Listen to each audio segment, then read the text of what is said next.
Hey everyone, I'm Jaden and I'm here today with my friend Lizzie. Hi. And I'm so excited to be here with her today at Natural Bridges Park in Santa Cruz, California. And I'm going to let her introduce herself. But long story short is that we met in our hostel in Santorini a few months ago, Yeah, so time randomly. of our lives. Yes. And I was really drawn to Lizzie's energy and how bubbly she is, how down to earth she is. And then when I learned about her story and her herbalism, I just found her even more interesting. So I would love for you just to share with your story. Okay, yeah.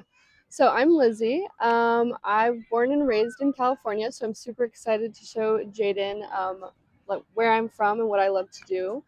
And basically, I'm a entrepreneur. I own a small business. I'm an herbalist, so I make a bunch of different herbal products all by hand. Yes. Everything's organic, and my passion for that really started. I've always been into like natural medicine and working with more holistic like health practices growing up, and then I went to school like 2017 through 2020. I was going to school to be a nurse, and I loved nursing. I love the medical professions, but it just wasn't really like landing for me. I got my associate's degree, and then I was going on to the next step, and COVID hit, and I was like, okay, I don't really feel like nursing school is in the books for me right now. So I took a little break, and then I decided I wanted to go to an herbal school, and I started looking around California. There's so many incredible herbal programs here, and I ended up choosing California School of Herbal Studies, which is in the beautiful part of California called Sonoma County. It's in Forestville, and it's founded by this incredible herbalist, Rosemary Gladstar. Yes. Yeah, she's like the grandmother of North American herbalism. And you met her I recently. did, yeah. I went to a conference right after I saw you in New York. I went to Cincinnati, and there's the American Herbalist Guild conference, and she is one of the founders of it, and she was there, and I got to meet her, and she's such a special light and just like so humble. And she's been doing this work for years, and it's so interesting to see someone who's like so dedicated and deep in it, but she wants to hear what everyone else has to say about it. She's not so interested in like her story and where she's coming from. She just wants to see where everybody is at in their own journey. And it was really special getting to talk to her and kind of listen to her little glimpses here and there. And also, just how many people love her is really incredible. So I went to a 9-month herbal program in 2023. And towards the end of it, I realized that I've always loved teaching. Even when I was in college, I was a tutor, and I realized that I wanted to share what I was learning at school with my local community. So I started doing workshops and just teaching like free classes because I also want it to be accessible for everyone.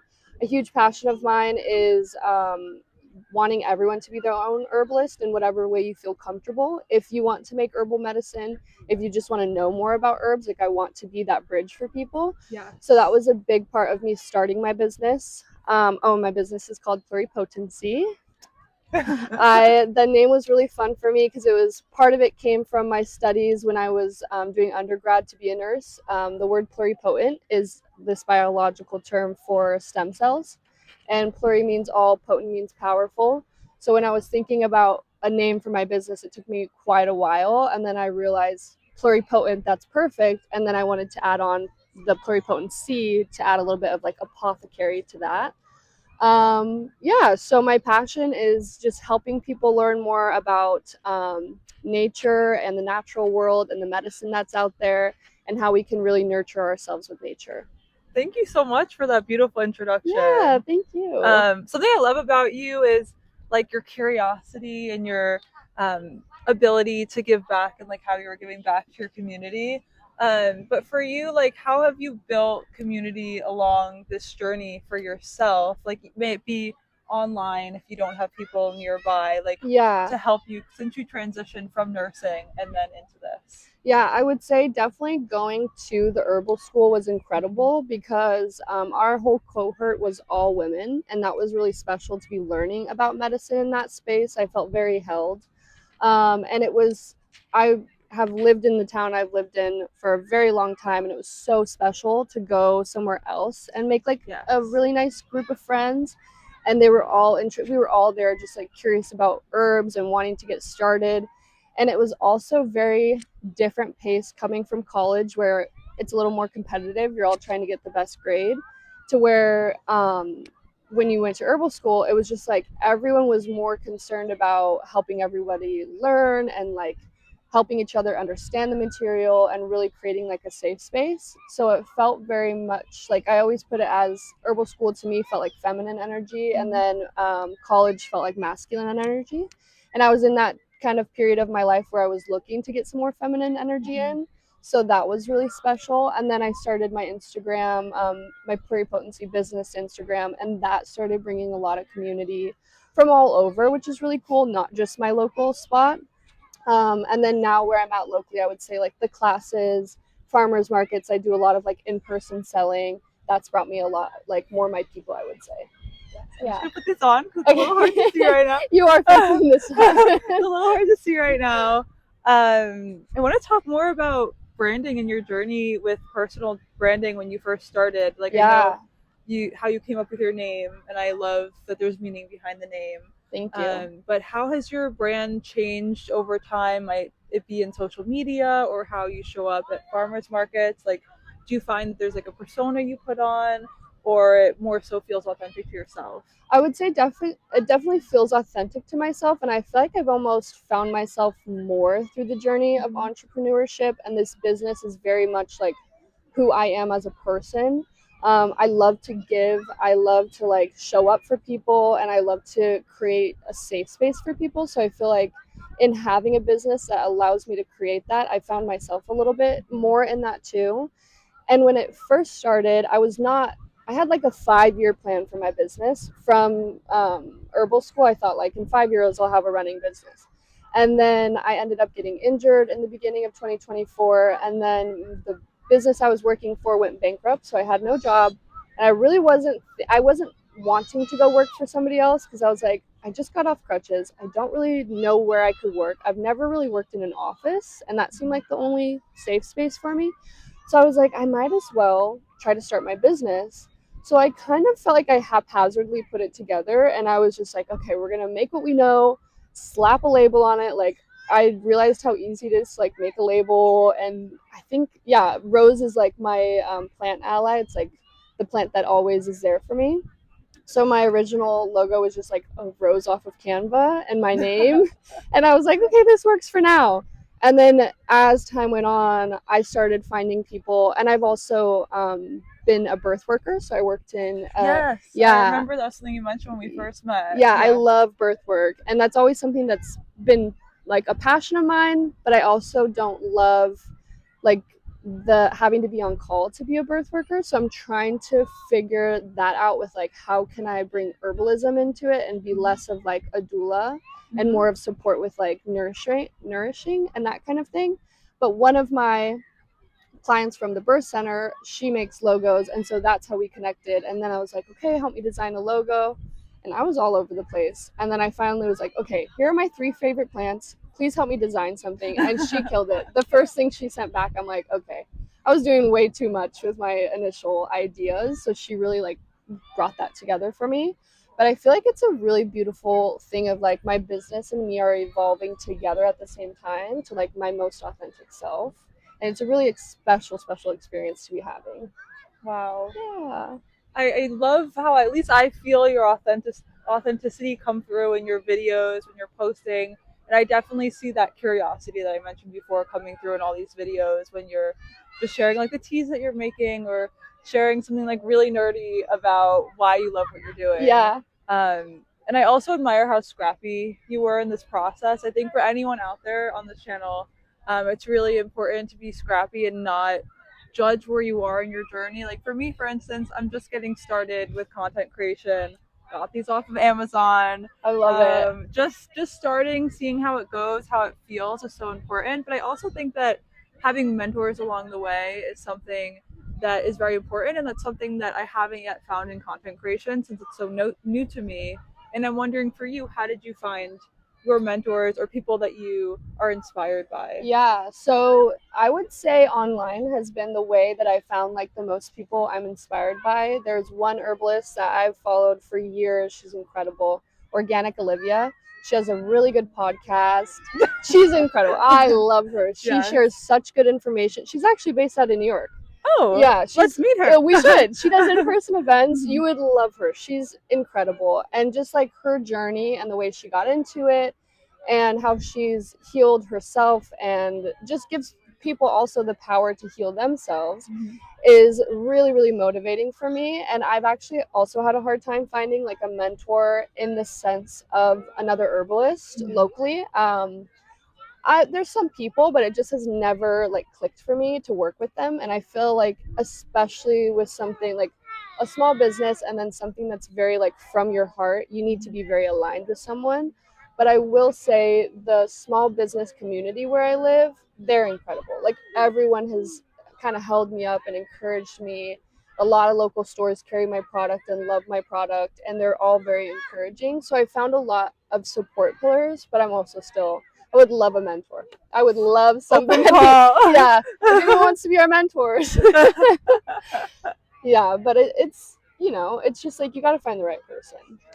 Yeah. hmm And also just like talk to us about your travels throughout Europe because that's how Yeah, we met. yeah, that Would was so love to know what cool. that taught you. Yeah, that honestly was a big learning step for me. I've lived at home my whole life and I love my parents. I have like a little home on their property and it's special, but it's also like I definitely see the beauty in moving out and like becoming your own person and getting independence in that way.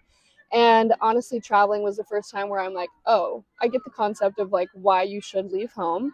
And not to say I'm not like learning things at home, but there was just so much of that like freedom and beauty of meeting people in different cultures. And I started off in Greece. I met so many amazing people. It gave me a whole new sense of like confidence in myself too, like being able to travel solo and find my way to all these places. Meeting you in Talia was really cool.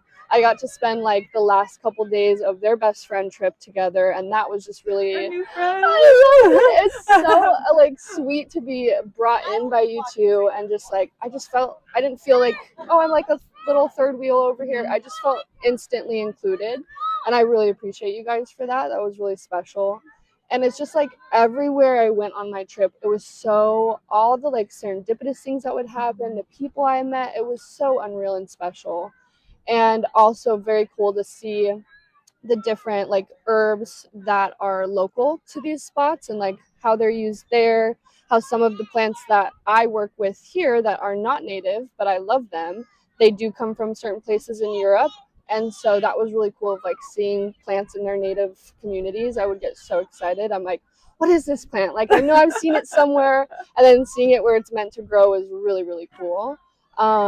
Yeah, and then I went to Spain for a little bit and I traveled with my friends in Spain. I absolutely loved it there. My mom's from Argentina and she's a native Spanish speaker, and I've never really like I'm not fluent in Spanish, but I went to like I've taken Spanish class in high school. I try to speak with her a little bit, but I'm definitely not great at it. And that really for me was like it made me feel more in touch with like my roots and my ancestry to be speaking Spanish on the daily. And then I went to kind of London and then Amsterdam and Paris and Portugal on my last trip. And that one was so special too. Same thing is just like, yeah, looking for like little tea shops or looking for like spots that can inspire me. But what another cool thing was, there's a brand called, I want to say it's Anima Mundi Herbals. I think she also has a store in New York. I should send you these things. Please send me the list. Yeah, and that whole business is also incredible. I've always loved their products, and I was seeing their stuff in Amsterdam, and I was walking around. I'm like, whoa, Wow. is that like the brand that I know of? And so that was inspiring too, of like seeing that products from here can go all over the world and how you can kind of collaborate. So yeah, traveling was very inspiring in that sense, and I hope to go back. I hope to do some more travel soon. Yeah. I definitely get what you're saying because when I studied abroad in Copenhagen, that was my first time being outside of the country before. Yeah. And just being able to navigate public transportation on your own, do things on your own just gives you a sense of confidence. And Absolutely. I feel like for your business, even seeing someone else out there internationally working does inspire you. And I think like being in a similar space, you can see these people as inspiration rather than competition. And I think that um, that's just a great lesson A from hundred this. percent. And that's another thing I love with herbalism too, is like you can't patent nature. You Mm-hmm. can't slap a patent on a tea or an oil that you make. And what I love about it is like every product is infused with the energetics of that person who's making it. And I try to put a lot of love and that kind of energy into my products. And so I love not looking at other herbal businesses as competition, but rather seeing it as, yeah, like inspiration, and also like, what are they doing different? What energy are their products bringing to me? And just like, yeah, seeing how unique they can make their own blends. And we might have the exact same herbs in them, but they're completely different blends. And I think that's really special. And could you talk to us about a favorite recipe you have? Maybe what you taught your Ooh, workshop on a few days yes. ago. Yeah, I think this is like one of my favorite things to make. It was also inspired by school. And I just like realized that this recipe was so easy. It's called fire cider, and it's this immune stimulating tonic that's made with apple cider vinegar. And you cut up a bunch of veggies, really spicy, like stimulating herbs and vegetables. So things like thyme, oregano, put horseradish in there, which is like what some wasabis are made out of, like super spicy. Ginger, turmeric, some black pepper in there to activate the turmeric, onions, lemons, like all these immune boosting, stimulating, antibacterial, antiviral, those kind of like anti-inflammatory herbs and veggies. Chop them all up, you put it in a jar, and you cover it up with apple cider vinegar. You leave it for like 4 to 6 weeks, and then you steep it out. And I put honey with mine because I love spicy stuff, but I do need a balance. And honey is also just Same. like this amazing medicine, right? It's like, okay, oh, that's a little intense. There's also like jalapenos and cayenne pepper in it. Like it's intense. So I put a little honey, and it is delicious. And you can take it every day, or you can just take it when you start feeling like a cold or flu or something come on. But it basically like tells your immune system to turn on. And there have been times where everyone around me is sick, and I take my fire cider and I don't get anything, or if I do, it's like way less severe than what they had experienced. And this is just one of those things where it's like so simple, but I think there's a barrier to entry with herbalism where it seems scary, because you're also making things that like you're ingesting, and that can be scary. And especially like leaving something to sit for 4 to 6 weeks, like you start thinking about like, okay, could bacteria be growing in there? Like, can there be mold? Like, is this safe for me and my family? And so I think that keeps a lot of people from doing it. But when you see how simple it is, it like makes you more excited to do it, and takes the fear away from it. So I think that's one of my favorite things to share with people, because it's so powerful, the medicine, but it's also empowering to be able to like make it yourself. Yeah. Super easy. Like I did this. I Exactly. healed myself. I didn't get Yes. sick. Yes. And that's the thing too, is like I love to make all my products, and I love when people buy from me, but I also want to give people the power to do the same thing I can do. I'm not like, I didn't invent any of this. I'm just learning it and reproducing it in my own way. And my last question, because you've been so generous with your time, is what advice do you have for new business owners? Ooh, Very open ended question. So you can answer it in yes. any way. Or this could be, what did I wish I knew? Or speaking to your younger Okay. self. Yeah. I would definitely say just to believe in yourself. Like if you're getting an idea, and especially an idea that does not go away, and you keep thinking like this is something I should do it. It can be terrifying from the beginning. Also, you're probably gonna look back at the beginning and be like, that's so embarrassing. Like I look back at my first packaging and I'm like, wow, I can't believe I charged people money for that. I can't believe they bought it. It was great products, but I just like looking at the view of it, I'm like, that is so, it looks like an elementary school version of me put this together, and like a kid made this business. Now I'm super proud of it, but like looking back, it's cringe. But you have to just accept that it's going to be cringe at first. It's going to feel uncomfortable. But if you're being called to do something, it's because it's a sign that you should do it. And that part of you is meant to be put in the universe in that way. And so I think just like believe in whatever little nudges you're getting, or the ideas that come to you, believe that those are coming for a reason, and take action and like go for it. And also be very mindful in who you share it with, because there are some people that shut you down, and that can just, it's even harder for you to believe in yourself. So only go to people that you know are going to be supportive. And that's not to say that they won't like give you advice and maybe like harsh criticism, but at the end of the day they're supportive of you, not putting you down. Exactly. Yeah. I think it's so important because I feel like when you're creating, you are a bit vulnerable and that you don't know how people are going to react to what you're sharing. And it is very important to be mindful of who you're sharing with and who Mm-hmm. you're getting feedback with. And I feel like if you wouldn't, shoot, there was a quote. I don't remember what it was.